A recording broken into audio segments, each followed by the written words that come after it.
What about unleashing the power within, to paraphrase the title of his book, by breathing? Yeah. Well, breath is life. The mind gets its fuel from the breath. The body gets its energy from the breath. And the breath is the bridge between the body and the mind. The breath is the bridge between the conscious mind and the subconscious mind. Breathing is linked to every other, the circulatory system, the immune system, the endocrine system, the skeletal system.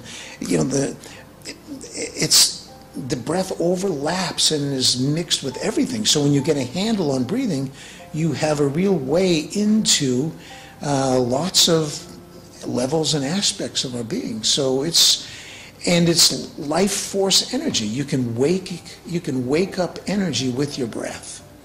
The chi, ki, prana, spirit, life force, whatever you want to call it, you can access this energy, you can move and accumulate this energy and channel this energy and project this energy by using the breath. It's a direct link. Okay. And